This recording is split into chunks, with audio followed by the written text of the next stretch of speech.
Hey followers, this is your boy, Doug Kenney here. I have a very special treat for you. I have another race car driver coming on my show, and his name is James. Hey James, how you doing? Doing well, Doug. How are you?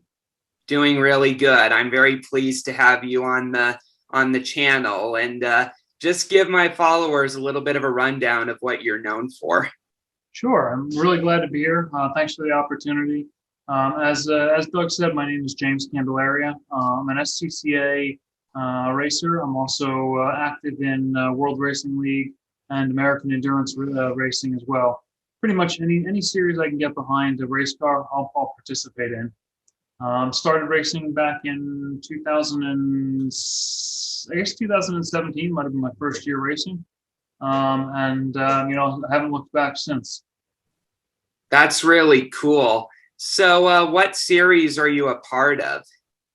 So right now, my primary participation is the Sports Car Club of America. I run the majors with SCCA, and fully intend to go back to the runoffs, the national championships this year, after having a nice successful podium finish at the national championships last year. Finished P3. Hoping to improve my performance there. But I also do a lot of racing with Round 3 Racing and WRL, so World Racing League.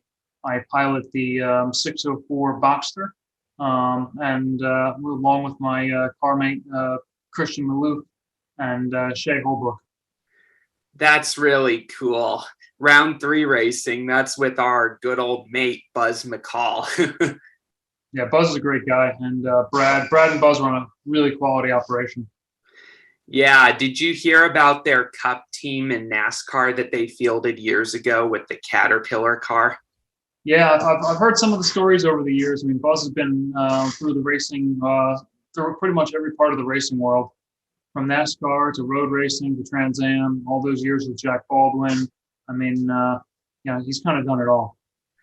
Yeah, he's a very good storyteller. Like when I first interviewed Buzz, I asked him just one question about his race team, and he went on a monologue that covered like half the questions by the time it was over.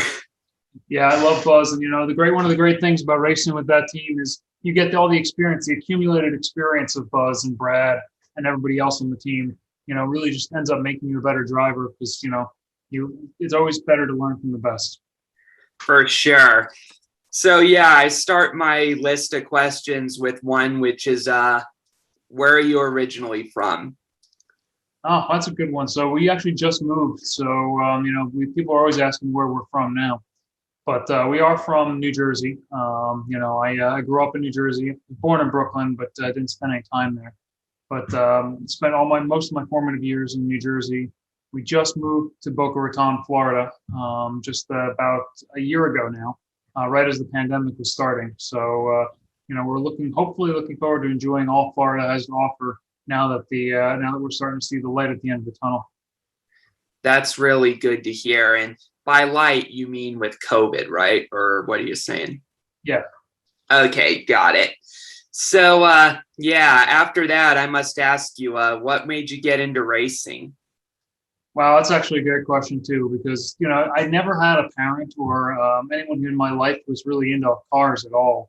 But somehow, I guess somewhere along the line, I encountered a friend of mine, and he was head over heels with cars, and he dragged me kicking and screaming into it. And then I started to appreciate cars for what they were, and eventually, when I scraped up enough cash, I bought a car to go drag racing. Unfortunately, drag racing has the opportunity, just like any type of racing, to eat all of your money at any point in time. So I broke the car in a number of different ways, but of course, I never gave up, kept pouring money into the hobby. Eventually, at some point, I had to focus more on my career and less on entertainment. So fast forward a few years, took me a few years off, and then somebody introduced me to the concept of a track day. And so I went to one track day. I had a C5 Corvette at the time, supercharged. It was basically a street car with way too much power, made 850 wheel horsepower. And I took it to a track day, and I mean, instantly hooked. I knew this is what I wanted to do. So I started with that car for a while. That car was, not the right tool for the job. Eventually, I managed to purchase another vehicle. I bought a C7 Z06 back in 2014. It was one of the first ones delivered. And I took that car out on the racetrack for HPDE events. Did that for a couple of years. I don't recommend learning to do high performance driving on something so powerful. I probably would have been much better served if I started in a Miata or something with a little less power and was more forgiving. But that's the car I had, and it's the car I loved. So I ended up doing HPD with that. And at that point, somebody was like, "Hey, you know what? You might want to take this a step further," and introduced me to club racing. And my good friend Daniel Bloom, who runs Apex Driving Experiences, had an event where he was having a driving school. And we all flew down to Florida, down to Sebring. And I think 5 or 6 of us, really spent 2-3 days at a driving school and ended up with our provisional novice permits. And kind of the rest was history. That's really cool. That's really cool that you got into racing like a little bit the way you said with, riding in the car and all that. That's a good way to start. I've known some people that have gone through that as well. It's pretty cool. So, just curious, have you ever intentionally wrecked another driver or no? Of course not. No, I mean, the last thing I want to do is ever be involved in car-to-car contact with anybody for any reason. Unfortunately, racing incidents do happen, and contact is made, but wrecking another driver is unforgivable. In my opinion, anybody who does that intentionally should have their license pulled. Yeah, I'm with you on that. When you think about it, those cars go to hundreds of miles an hour. And, that's the only thing that I don't like about NASCAR particularly, is that it seems to be, a norm on occasion there compared to other series, But I do like NASCAR in the sense that it's popular and the best drivers are there. But that's one of the only things I don't like about it, is sometimes they even encourage you to make contact with other cars. You know what I mean? Yeah, I mean, the series that I run in most so is WRL, again with round 3, and also SCCA. And WRL and also AER, they're all explicitly a no contact series. There's never an excuse for contact. There's none of this rubbing as racing stuff. I mean, it's on the car from behind. It's their obligation to make a clean pass. If you can't make a clean pass, you don't make the pass. I mean, they don't really tolerate any of this nonsense. And that said, contact does happen. I've been on the receiving end of somebody from behind to turn me and ended up in a pretty nasty accident. And I've also been on the other side where I was making a pass, which I thought the driver saw me, didn't see me. We ended up coming together. But intentional contact is never, in my opinion, never excusable.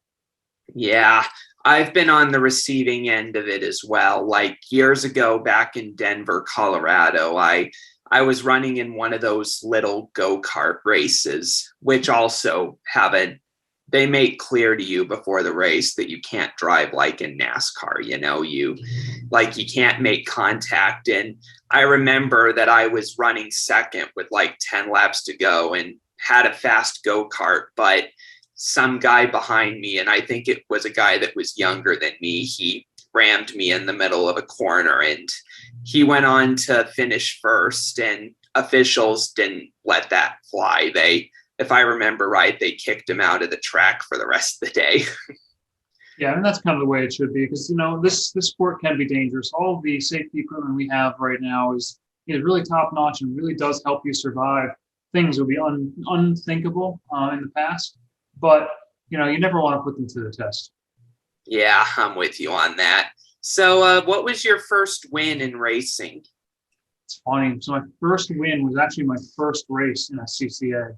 I got lucky. I mean, I got in the car and all the stars aligned. I had a home track back in New Jersey Motorsports Park. Was very close to me. So I did a lot of HPDE days there before I started racing. And I'm in my race car. I'm nervous as heck. I got the stripes on the back of my car indicating that I'm a novice. Lo and behold, after qualifying, I'm on the pole. I'm like, oh my gosh, I'm on the pole. This is amazing. So I get in the car for the race, and I go out and I lead the race flag to flag. I come back in, and the funny part of the story was I got my checkered flag first, obviously, but I had lapped the entire field. So the as I'm getting my checkered flag, there's also a white flag out for one to go, and I'm like, wait a minute, what am I supposed to do? Didn't quite know, and I wasn't running a radio, so I'm like, all right, well, I'm not going to throw this away. So I went around again um, because I didn't know that the race that I had already finished my race, and we were waiting for the rest of the field to catch up because I had lapped a significant portion of the field. That's kind of funny a little bit. It's like you're a little bit confused, wondering, what's going on? Is it one or did Yeah, I know what that's like. great. So. Yeah, but that's really cool that you won in your first start. I wonder if that happened to Rick Mears at Indy in '84 when he won by 2 laps. I might need to look on the video and see if they threw the white and the checkered when he did. Yeah, it was a really funny situation. But the good news is I knew a lot of the officials, I knew a lot of people at the track, so nobody gave me a hard time about it. We all laughed it off after in impound. Yeah, that's great. So who is your biggest racing hero growing up? So I really didn't watch a lot of racing as a kid. I mean, so I might have watched the Indy 500. Mario Andretti is a really Al Unser Jr. Those names ring a bell in my head of people I watched, but I just never, Fittipaldi. I mean, all the famous Indy guys are the things that ring bells in my head, but I never really watched or followed racing as a kid. I'm just really now getting into following pro racing from the F1 perspective. I still don't really watch a lot of IndyCar, but I'll watch IMSA. Now I watch IMSA religiously. I'm a huge, as you probably have already heard, I'm a huge Corvette fan. So Corvette Racing is a program I follow very closely. So watching all those guys, Tommy Milner, all those guys. It's a great program to watch. That's really interesting. What makes you a Corvette fan particularly? I don't know. When I was a kid, it was one of those things that you always felt like, it was the attainable supercar. Like you work hard enough, you save your money, you can drive one of these things one day. And eventually I bought one, and I was like, and I fell in love. The car was dynamically very good. The car was it sacrificed back in the C5 generations. The car sacrificed a lot of refinement on the interior and whatnot, but the powertrain and the bones of the car were very, very good. So when I started, obviously I fell in love as a street car, and then when I started driving race cars, I built a C5 race car, and then now I drive a C6 race car. That's really cool. That means you're the second Corvette driver I've spoken to. The other one I've spoken to is Andy Pilgrim. Have you ever met him? I've not met Andy, but I know him by reputation. Yeah, he's one of the biggest sports car names in America, although he's originally from the UK, I believe. Yep.